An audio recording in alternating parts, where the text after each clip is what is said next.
ténèbres me parler. Jésus le Christ, lumière intérieure, donne-moi d'accueillir ton amour.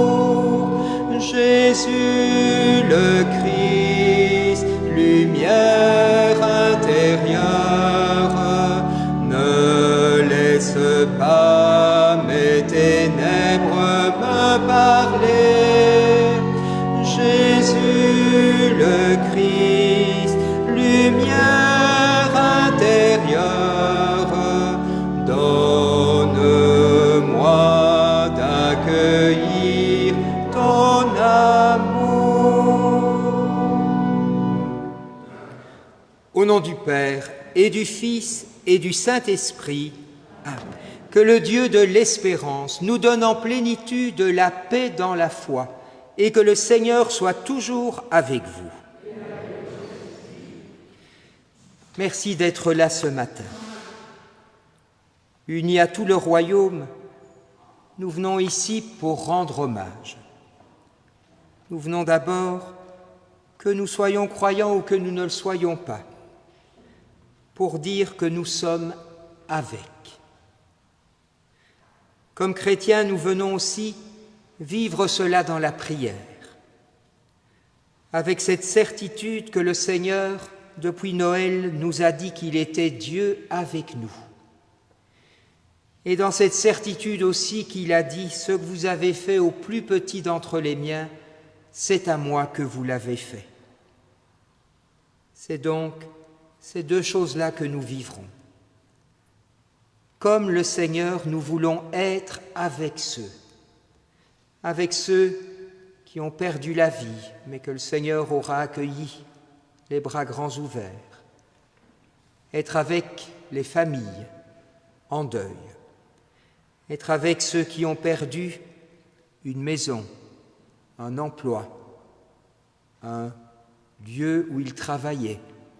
Ceux qui ont perdu des souvenirs sans valeur pécuniaire, mais d'une valeur immense, irremplaçable. Ce que vous avez fait au plus petit d'entre les miens, eh bien, ça nous venons aussi pour soutenir tous ceux qui, depuis jeudi, se mettent au service des autres, se dépensent corps et âme et parfois nuit et jour pour essayer d'alléger le fardeau. Au début de tout cela, de cette Eucharistie, confions tout cela au Seigneur et implorons sa miséricorde.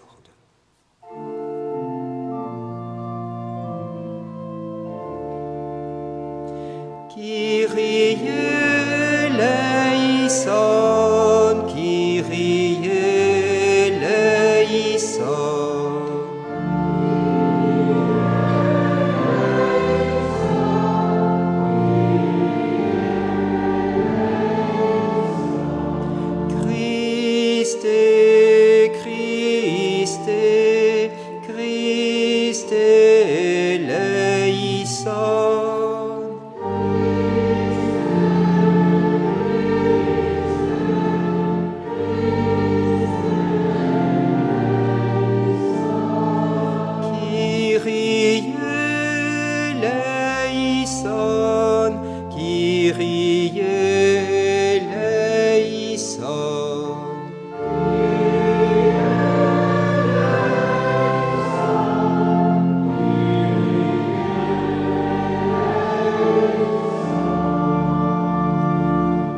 Et que Dieu Tout-Puissant nous fasse miséricorde, qu'il pardonne nos péchés et nous conduise à la vie éternelle.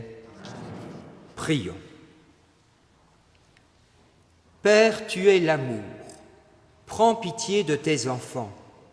Allège leur épreuve, renforce leur foi, afin qu'ils ne puissent pas douter que tu les aimes comme un Père. Par Jésus, Christ et Seigneur, pour les siècles des siècles.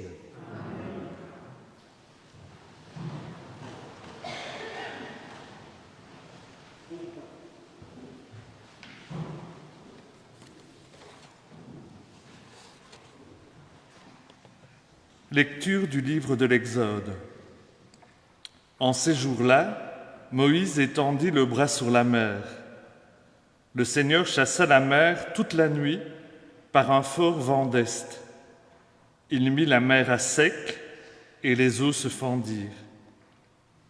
Les fils d'Israël entrèrent au milieu de la mer à pied sec, les eaux formant une muraille à leur droite et à leur gauche.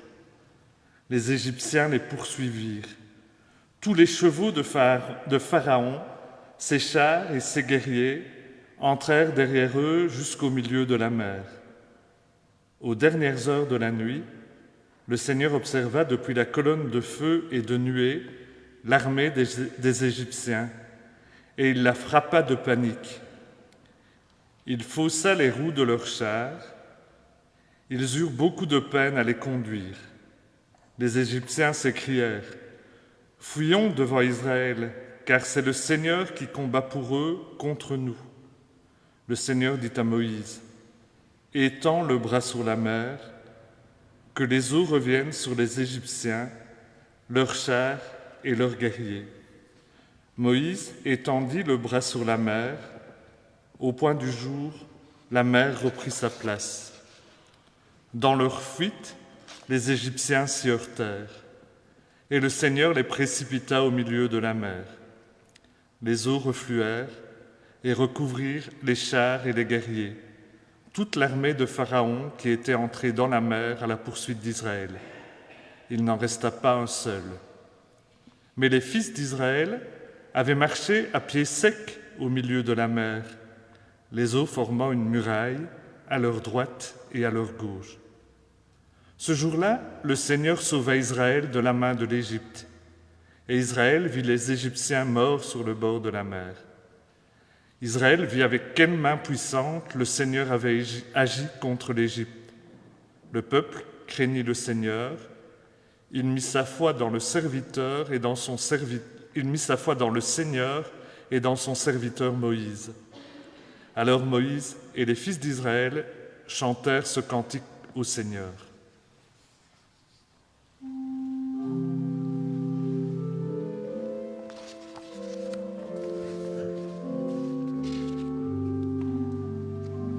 Chantons pour le Seigneur, éclatante est sa gloire. Chantons pour le Seigneur, éclatante est sa gloire. Au souffle de tes narines, les eaux s'amoncellent, comme une digue se dressent les flots, les abîmes se figent au cœur de la mer. Chantons pour le Seigneur, éclatante est sa gloire. L'ennemi disait, je poursuis, je domine, je partage le butin, je m'en repais, je tire mon épée, je prends les dépouilles. Chantons pour le Seigneur, éclatante est sa gloire. Tu souffles ton haleine, la mer les recouvre. Comme du plomb, ils s'abîment dans les eaux redoutables. Tu étends ta main droite, la terre les avale.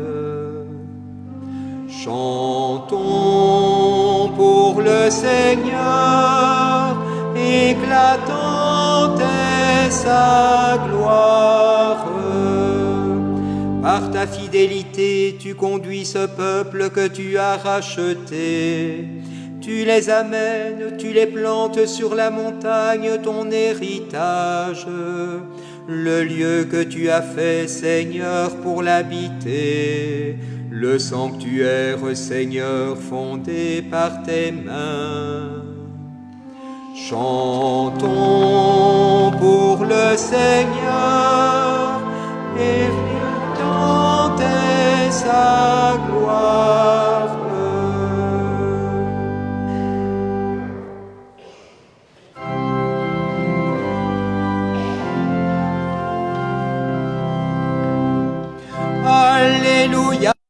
Alléluia, Alléluia,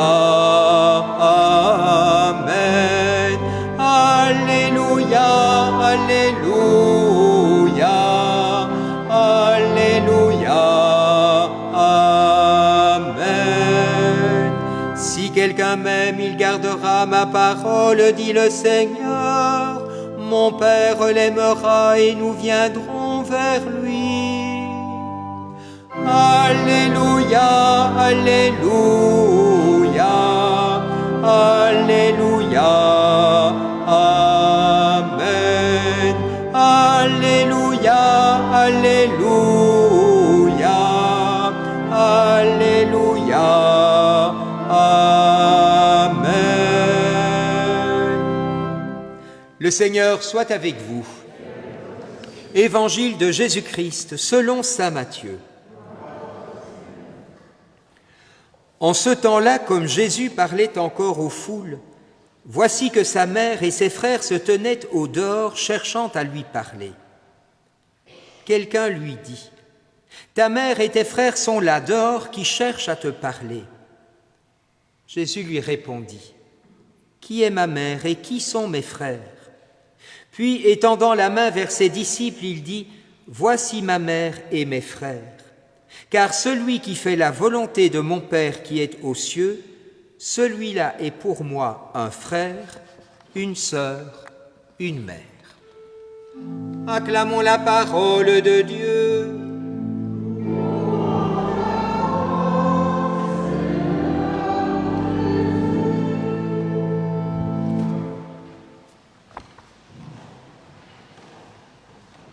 Je n'ai pas choisi les lectures de ce jour. J'ai voulu garder celles qui sont lues dans le monde entier aujourd'hui. Et j'ai dit, Seigneur, mais qu'est-ce que tu veux nous dire à nous aujourd'hui à travers ces lectures ? Vous connaissez sans doute l'histoire de ce crucifix qui avait été retrouvé sans bras et sans jambes dans une église allemande qui avait été incendiée lors de la Deuxième Guerre mondiale. Le curé a voulu garder ce crucifix.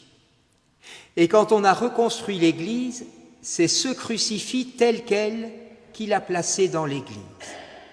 Et en dessous, il a juste fait graver cette phrase : « Désormais, je n'ai plus que tes bras et que tes jambes. » C'est ainsi, je pense, que nous devons comprendre la première lecture de ce jour. Oui, on nous dit que Moïse, le Seigneur, mit la mer à pied sec et que les eaux se fendirent. Nous avons vu les dégâts de l'eau, mais désormais donc, c'est à nous de faire se fendre les eaux, de remettre Chaudfontaine et Thro à pied sec. Et nous l'avons vu, il y a déjà des tonnes de Moïse à Chaudfontaine et à Thro. Tous, nous sommes émerveillés par la solidarité, la générosité, l'entraide, la convivialité qui règne depuis jeudi. Tous, nous sommes frappés par le fait que toutes nos convictions philosophiques, religieuses, politiques, que notre niveau social, bref, que toutes nos différences légitimes, tout cela a été remis, on pourrait même dire remisé à sa place, c'est-à-dire à une place secondaire, à une place seconde. Aujourd'hui, une seule chose compte, l'humanité. 2. La première lecture continue en disant « Moïse étendit le bras sur la mer, au point du jour la mer reprit sa place, dans leur fuite les Égyptiens s'y heurtèrent et le Seigneur les précipita au milieu de la mer. » Les Égyptiens, c'étaient les ennemis d'Israël. Il fallait donc s'en débarrasser pour pouvoir marcher vers la terre promise. Si nous voulons aller vers le monde d'après-Covid, comme on l'appelait encore mardi, on dirait aujourd'hui d'après-Covid et inondations. Si nous voulons aller vers ce monde, vers cette terre promise, il nous faut nous aussi supprimer nos Égyptiens, c'est-à-dire supprimer tout ce qui peut empêcher un monde de justice, de paix et d'amour d'advenir. Alors évidemment, il y aura des questions politiques qui vont se poser sur la gestion des barrages, sur l'équipement de l'armée, de la protection civile et sur le nombre de leurs membres, sur évidemment les questions brûlantes d'actualité sur les changements climatiques. Tout ça va devoir être posé. Mais maintenant, dès maintenant, il nous faut nous demander comment cet élan de générosité et d'entraide va devenir monnaie courante. Car on dit souvent, et c'est vrai, que dans l'adversité, le meilleur de l'homme se déploie. Mais il faut agir, si nous voulons le monde de demain, pour que ce meilleur de l'être humain résiste à l'usure du temps. C'est toujours le risque, c'est que dans 15 jours, ça commence à s'amenuiser. Le monde de demain, il est là demain. Il nous faut commencer à le bâtir aujourd'hui pour qu'il vive demain, et pour cela continuer. Et donc, 3, il nous faut donc écouter l'Évangile qui nous dit ce que c'est vraiment qu'être frère, ce qu'est la fraternité. La fraternité ne tombe pas du ciel parce qu'on l'inscrit au fronton des façades, comme on le fait en France. Non. Être frère et sœur, nous dit Jésus, ça vient du fait que l'on fait la volonté de son Père. Qu'est-ce que c'est la volonté de son Père? C'est tout simple. Ce sont les béatitudes. Vous savez que André Chouraki, qui a réécrit l'Évangile non pas à partir du grec mais à partir de l'araméen, ne traduit pas les béatitudes en disant « heureux », mais en disant « en marche », ce que dit beaucoup mieux l'hébreu. Oui, nous sommes en marche vers le monde de demain. Nous sommes en marche vers un monde où continuera de rester la paix, la générosité, l'entraide, la justice. Chaque fois que nous nous dépouillons de nous-mêmes pour nous donner aux autres, chaque fois que nous pleurons activement du malheur de l'autre, chaque fois que la douceur est au cœur de notre cœur, chaque fois que nous travaillons pour la justice, chaque fois que nous vivons la miséricorde, chaque fois que nous avons un cœur pur, c'est-à-dire un cœur transparent, dépourvu de malice, Amen.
Prions maintenant Jésus le bon berger qui invite tous les vivants à le suivre, qu'il conduise chacune et chacun vers les berges tranquilles de sa paix.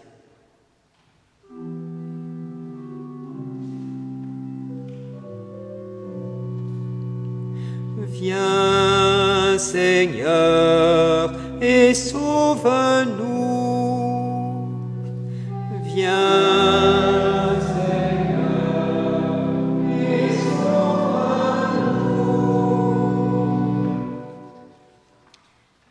regarde les larmes de ceux qui pleurent et l'angoisse de ceux qui doutent. Viens, Seigneur, et sauve-nous. Entends le cri de ceux qui se révoltent et le silence de ceux qui désespèrent.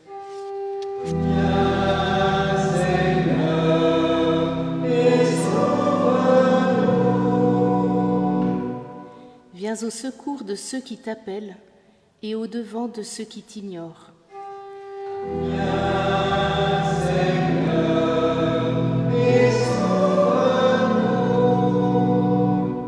Montre ta tendresse aux habitants de nos communes, durement éprouvés par ces intempéries.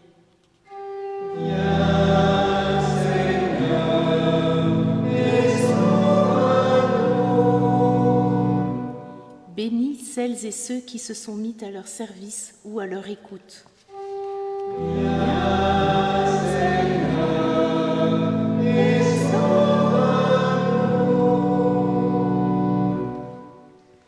Père, regarde notre humanité. Guide ses pas dans les sentiers de la justice et de la paix. Nous te le demandons, à toi, notre Seigneur et notre Dieu, pour les siècles des siècles.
Et nous prions ensemble au moment d'offrir le sacrifice de toute l'Église.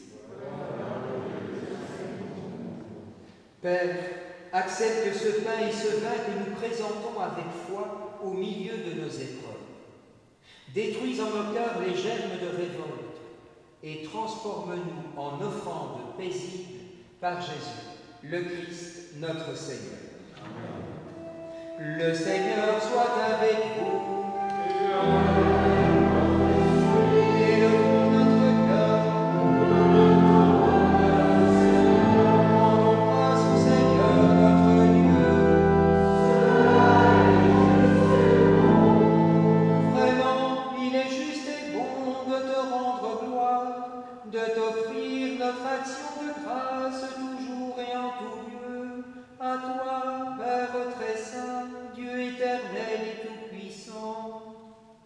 Ton amour pour le monde est si grand que tu nous as envoyé un sauveur. Tu l'as voulu semblable aux hommes en toutes choses à l'exception du péché, afin d'aimer en nous ce que tu aimais en lui. Nous avions rompu ton alliance, nous la retrouvons dans l'obéissance de ton Fils. Voilà pourquoi, Seigneur, avec les anges et tous les saints, nous proclamons ta gloire en chantant.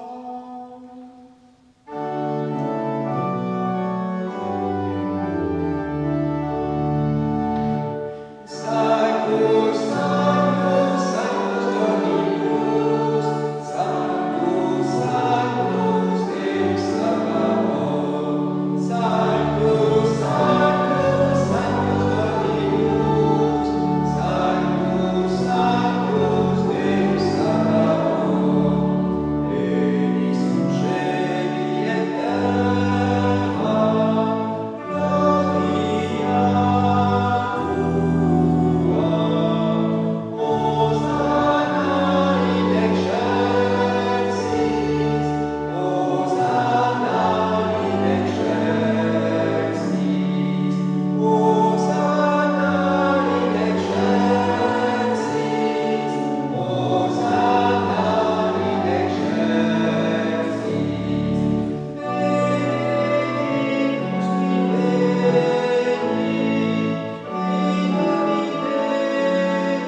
dans notre monde en ton nom.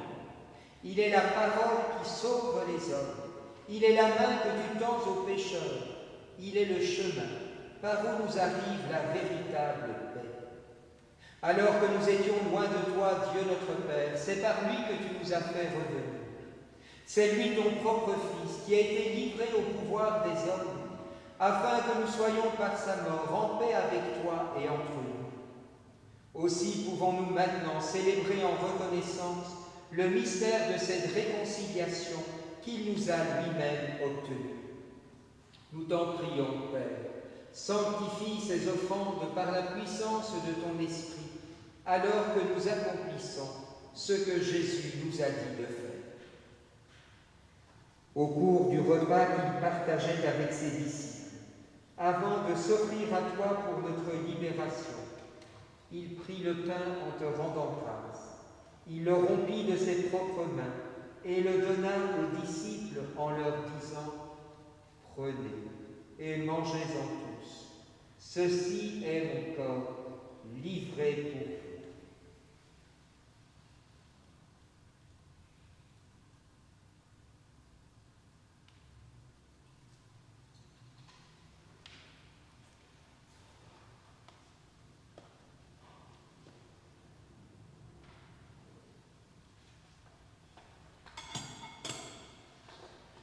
De la même façon, ce soir-là, tenant entre ses mains la coupe de bénédiction, il te rendit grâce pour ta miséricorde.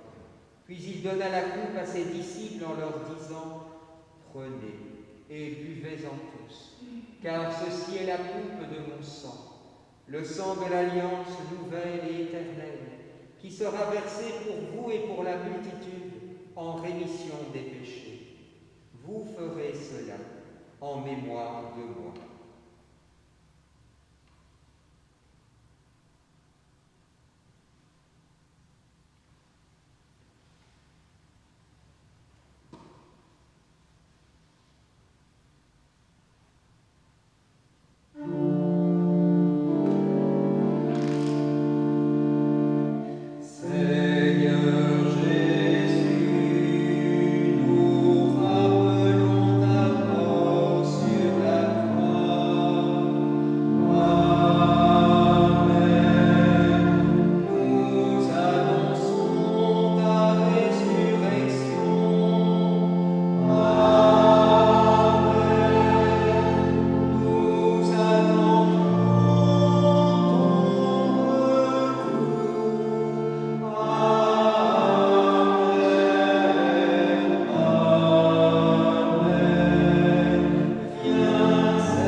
Père très bon, ton Fils a laissé à ton Église ce mémorial de son amour. En rappelant ici sa mort et sa résurrection, nous te présentons cette offrande qui vient de toi, le sacrifice qui nous rétablit dans ta grâce. Accepte-nous aussi avec ton Fils bien-aimé. Donne-nous ton Esprit Saint dans ce repas, qu'il fasse disparaître les causes de nos divisions, qu'il nous établisse dans une charité plus grande, en communion avec le pape François, notre évêque Jean-Pierre, le collège épiscopal et ton peuple tout entier. Fais de ton Église et de notre unité pastorale en ce monde le signe visible de l'unité et la servante de la paix. Et comme tu nous rassembles ici, dans la communion de la bienheureuse Mère de Dieu, Notre-Dame des Sources, de Saint Joseph et de tous les saints du ciel autour de la table de ton Christ, daigne rassembler un jour les hommes de tout pays et de toute langue, de toute race et de toute culture au banquet de ton royaume, avec ceux qui nous ont précédés, en particulier les victimes de ce cataclysme.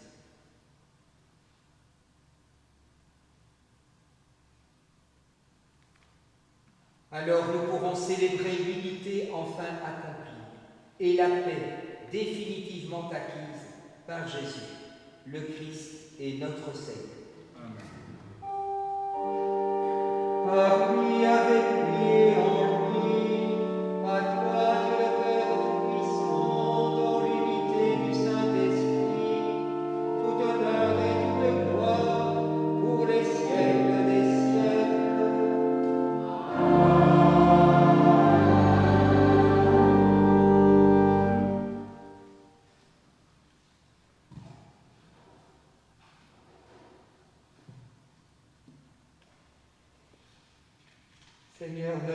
entrer dans la tentation du désespoir, celles et ceux qui sont touchés si durement. Avec eux, et pour eux peut-être, d'un seul cœur nous osons dire. Notre Père, qui es aux cieux, que ton nom soit sanctifié, que ton règne vienne, que ta volonté soit faite sur la terre comme au ciel. Donne-nous aujourd'hui notre pain de ce jour. Pardonne-nous nos offenses, comme nous pardonnons aussi à ceux qui nous ont offensés. Et ne nous laisse pas entrer en tentation, mais délivre-nous du mal, car c'est à toi qu'appartiennent le règne, la puissance et la gloire pour les siècles des siècles. Seigneur Jésus-Christ, tu as dit à tes apôtres, je vous laisse la paix, je vous donne ma paix. Ne regarde pas nos péchés, mais la foi de ton Église. Pour que ta volonté s'accomplisse, donne-lui toujours cette paix. Conduis-la vers l'unité parfaite, toi qui règnes, pour les siècles des siècles. Amen. Que cette paix du Seigneur soit toujours avec vous. Et dans la charité du Christ, donnez-vous la paix.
les invités au repas du Seigneur.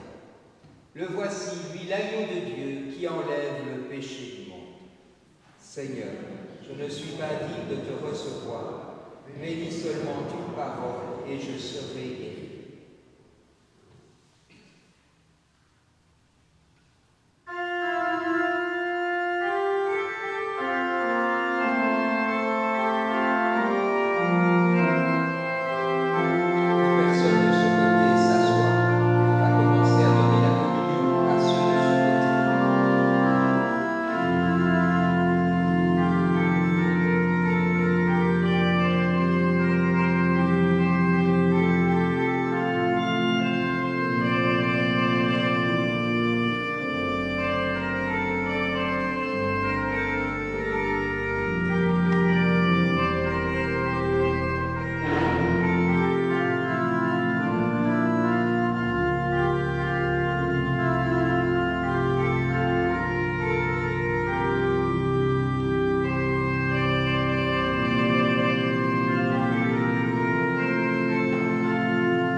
Et nous prions encore. Père, tu as rompu pour nous le pain qui fait vivre de ta vie, qui nous donne de ta force dans les difficultés qui nous attendent, et de ta charité pour soutenir nos frères par Jésus, le Christ, notre Seigneur. Amen. Vous l'avez peut-être vu hier à la télévision, le responsable un peu des grandes catastrophes en Belgique, en larmes, a rappelé notre devise nationale. L'union fait la force. Alors, dans quelques instants, nous chanterons notre hymne national à la veille d'une fête nationale bien particulière, quand même. Mais avant ça, je voudrais vous donner quelques nouvelles, si vous voulez, d'une part parce que nous sommes en direct sur Facebook, en différé sur YouTube, et qu'il semblerait que les mails que j'envoie maintenant n'arrivent plus à destination, peut-être un peu détraqués partout. Donc, les nouvelles sont toujours bien sur le site et sur WhatsApp pour ceux qui suivent les méditations. Mais donc, plus que jamais, je compte sur vous pour transmettre les infos à gauche ou à droite. Hein, ça fait partie de vous le dites à vos voisins, ou vous téléphonez à votre belle-sœur, enfin peu importe, mais vous faites passer l'info. Comme vous le savez, on se préparait à faire une grande fête le 29 août avant de rentrer dans nos paroisses le premier week-end de septembre. Nos paroisses sont très fortement impactées et donc pour certaines, je pense qu'on en a pour des mois et des mois avant de pouvoir rentrer à l'intérieur. Donc l'église de Frépont est dévastée, l'église de Préyon l'est aussi, la chapelle de la Brouque, l'église de Chaudfontaine, les sous-sols de l'église de Vaux et l'église de Beaufailly.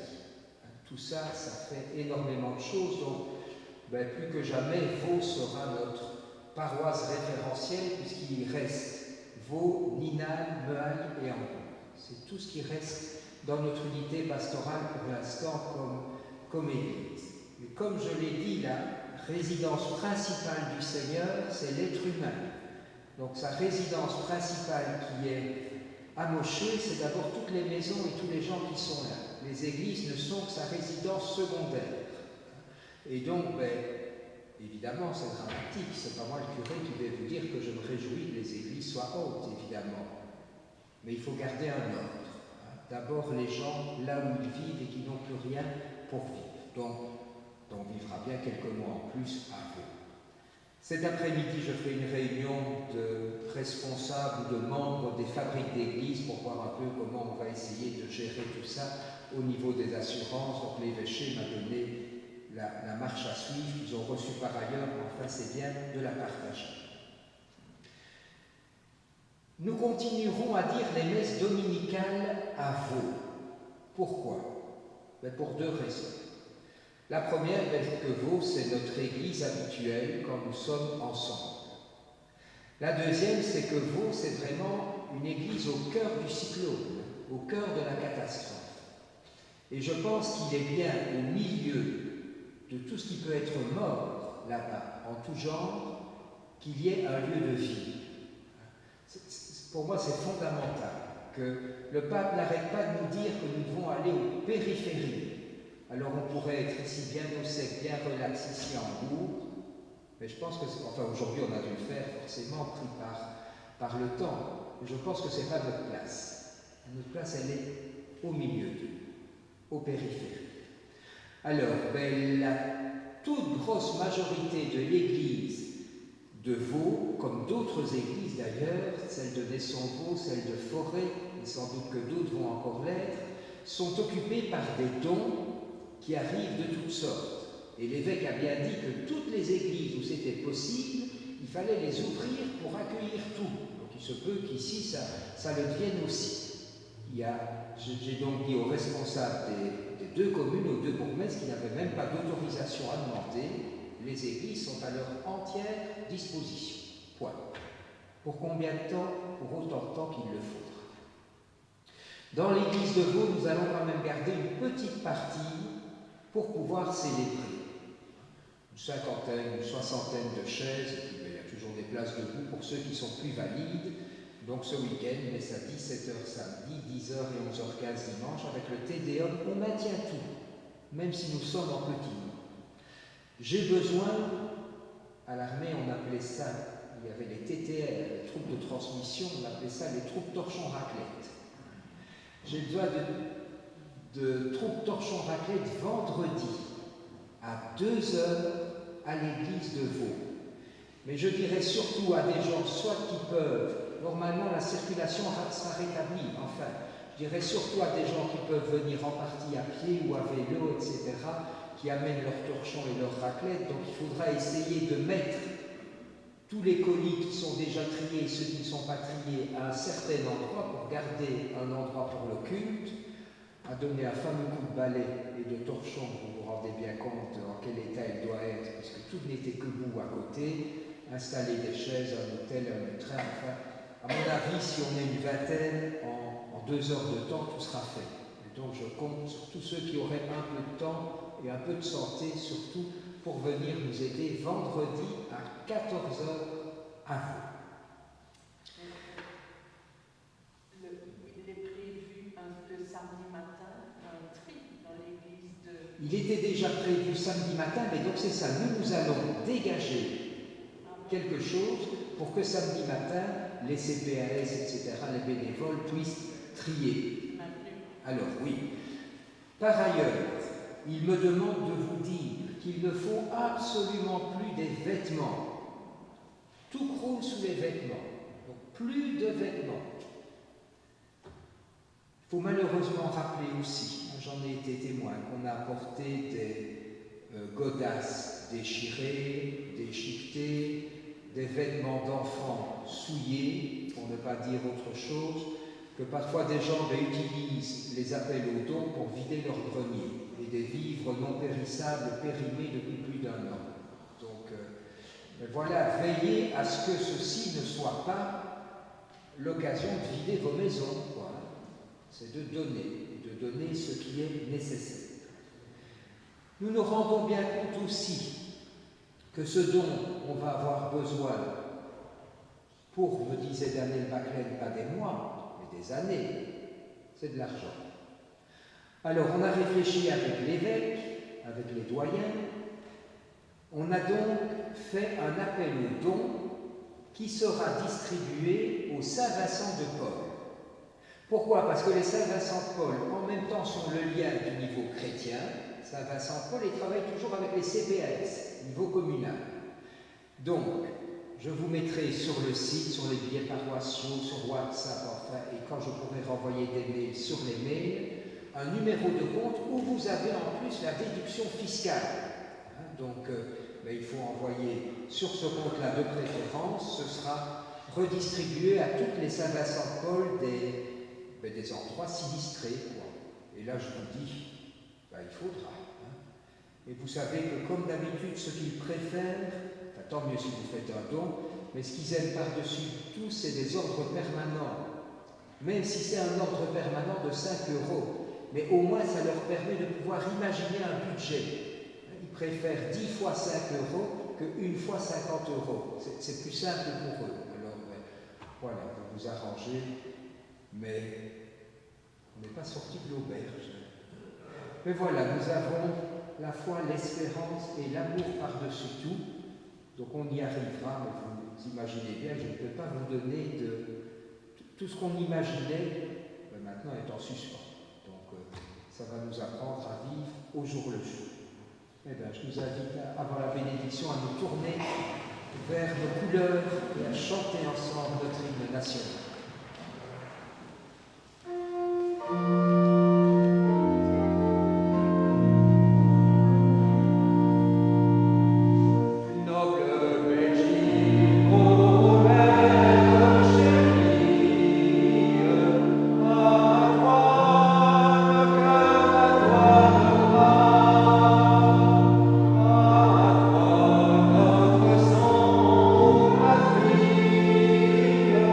Nous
le Père, le Fils et le Saint-Esprit. Allez dans la paix du Christ. Merci de votre prière et de votre présence.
par ma chance.